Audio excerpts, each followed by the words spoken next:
In this video, we will discuss about changing role of public sector. In this video, we will discuss about changing role of public sector, means the public sector enterprises, the role of public sector enterprises from independence, means from independence till now, what is the changes has been taking place, because the role of the public sector enterprises earlier at the time of independence was different, now it is very much different. So what are the changes which are taking place in the economy with regard to public sector enterprises? We will be discussing this in this video. The very first thing regarding the public sector enterprises, the changes which has taken place is with regard to the development of infrastructure. Development of infrastructure. As we know that initially just after independence, you can say the country was very poor. Just after independence, our country was very poor, and the private sector or the private individual were not having too much money along with them. With them, there was very lack of money with them, except a few individuals or industrial houses. Means the private sector means most of the people were very poor. So, in order to develop the country, you can say the main whatever the burden was there, it was on the government, or you can say the public sector. The government was the main was having the main role to play, because the government knew that the public sector you can say do not have the capacity to invest in large industries. And moreover, at the time of independence, industrial development was not very, you can say, at a very advanced stage, or our country was not very much developed also. It was very undeveloped country. So, in order to develop the infrastructure, in order to develop the companies, in order to develop any industry, first of all, what a country needs is the development of the infrastructure. And as we know that the development of infrastructure involves huge amount of money also, and the private sector was not having that huge amount of money. So the public sector of the government took upon itself you can say the burden or the responsibility to develop the infrastructure in the country. For example, the railways, the buses, and the communication systems, steel industries and large industries were developed, and the government took upon itself to develop all these things. And most of the industries, you can say, these were reserved by the government, that the government will only be investing in those sectors.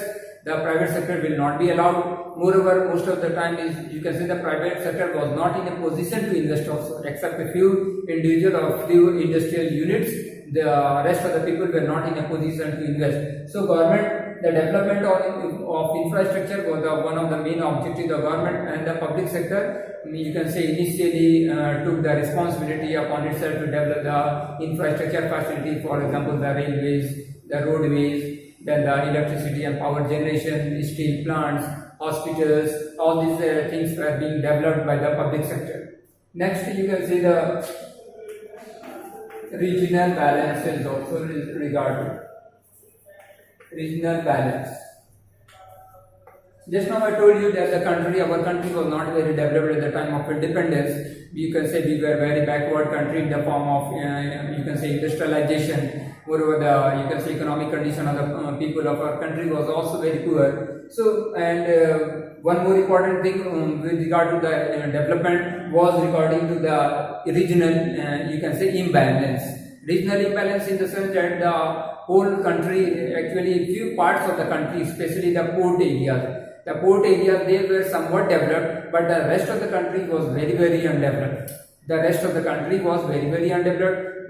Especially the port area, they were to some extent developed. These industries were there, you can say job opportunities were there, but the rest of the country industries were not developed. So the public sector took upon itself you can say the responsibility of regional development. That is you can say overall development of the country. Means every part of the country should be balanced, means in form of development. So in order to have regional balance, means the public sector, what they did, the government what they did, they you can say invest, opened, you can say, various factories or industries, large scale industries in backward areas also, so that the backward areas also development take place in the backward areas of the country, especially for steel plants, where big steel plants were set up in 4 corners of the country, you can say, which were, you can say, especially very backward, or you can say development was not there. Especially you can say that take the example of Jamshedpur, where the country, the steel plant was set up. So for regional balances, large scale industries were set up. The government took upon itself to set up industries in remote areas or areas which are very, very undeveloped also. Third, you can say,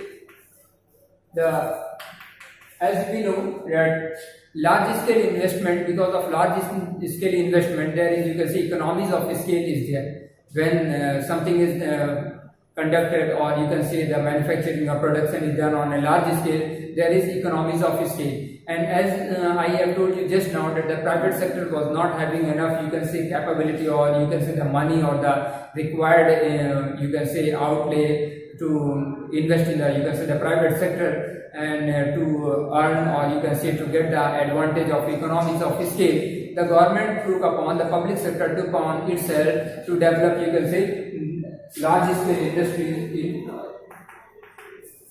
in order to get the benefit of, you can say, economies of scale. Means economies of scale actually refer to wherein the, in case of, you can say, production, if it is done on a large scale, then the cost per unit production decreases. Economies of scale refer to a situation wherein if something is carried on a large scale, if something is produced or developed or manufactured on a large scale, then the per unit cost of production or manufacturing reduces. This is known as economies of scale. And the benefit of economies of scale arises when something is done on a large scale, or you can say the production or manufacturing is done on a large scale. And this benefit of large scale, you can say economies of scale, was, you can see, the benefit of economies of scale was reaped by the, you can say, public sector undertaking, because it was only the public sector undertaking which was to develop large scale industries or heavy industries. Next, you can say, check on the concentration of wealth. Check on concentration of wealth. Check on the concentration of wealth. As we know that the country has adopted a socialistic pattern of society, or you can say actually the mixed economy, wherein the private and the public sector will be working in a combined fashion. So, but the main objective of the country is to have a socialistic pattern of society, where the, you can say, public good is, you can say, the main focus is there. So, in order to check the concentration, so that the concentration of wealth is not in the hand of few individuals. All capital is only people. Some people are only rich and rest of the people are poor. So this should not be the scenario. This was the objective of the government. So to check on the concentration of the wealth, to check the concentration of the wealth, the government took upon itself that it will develop large scale industries, and most of the industries of, or you can say the large scale industries, will be developed by the public sector, and the small scale and the ancillary units will be developed by the private sector only. So in this way, if the private sector invests in large scale industries, then again the wealth will be concentrated in few hands. And if the public sector invests or the government invests in large scale industries, and whatever benefit arises, this benefit will be shared among the large number of, you can say, employees in the form of higher salary or more bonuses. But if private sector earns higher salary, you can say higher profit, then it does not, you can say, result in, you can say, higher salary to the employees of the company also. So in order to check the concentration of wealth, the public sector took upon itself to develop heavy industries, so that the country, there is the situation does not arise wherein only few individuals, or you can say industrial houses, are rich and rest of the people or the common people in the country are poor. There is, you can say, equality of distribution of wealth. In order that there is equality of distribution of wealth, the government took upon itself that it will develop heavy industries, and if profit arises on account of large scale, or that is economies of scale, then this profit will be distributed among the, you can say, employees of the company also. Next is, you can say, import substitution. Import substitution. Import substitution. As we know, exporting, you can say, if we are importing something, if you are importing something, then we have to pay in the form of foreign exchange, you can say the dollars.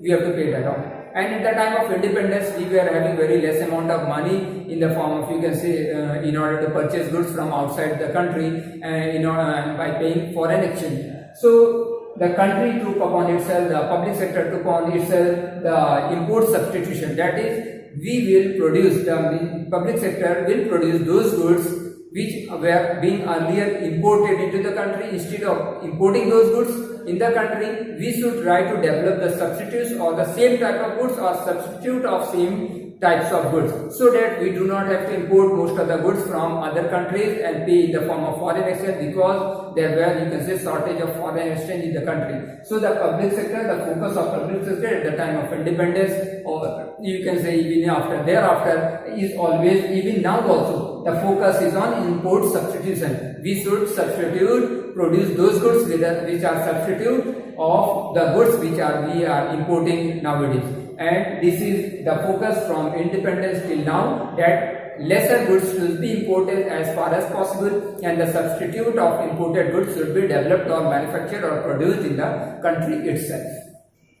Next is, you can say, the policy of government toward public sector undertaking, you can say, since 1991.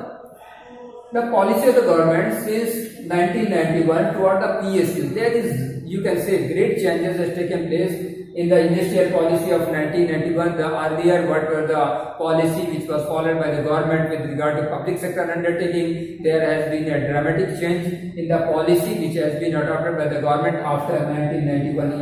You can say simply, the 1991 industrial policy brought huge change in the, you can say, the public sector undertaking or the thinking of the government toward the public sector undertaking. Though the important changes which have taken place are, you can say, there earlier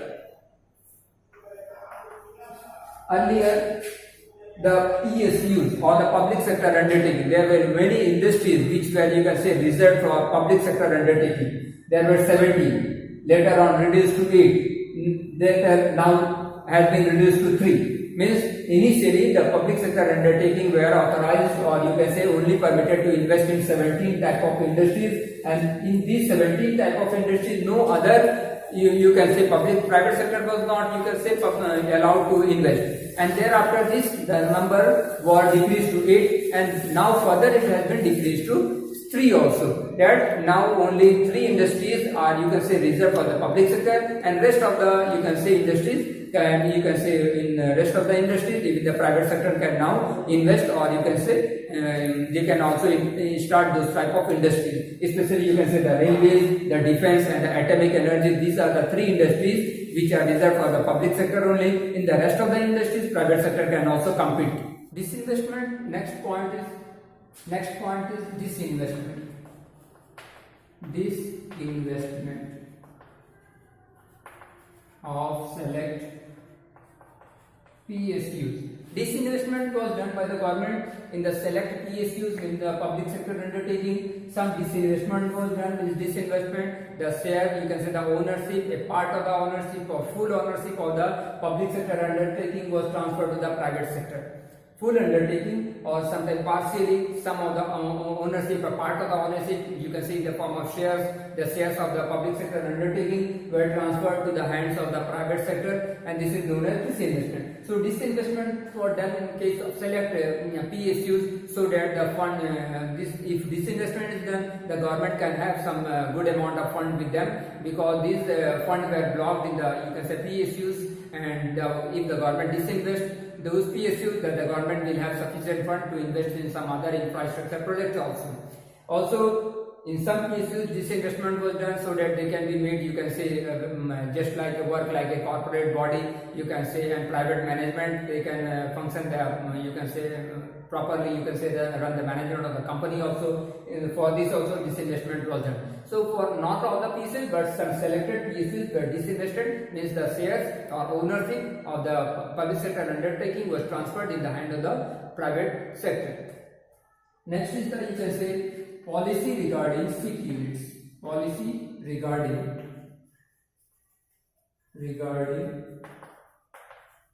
SIC units.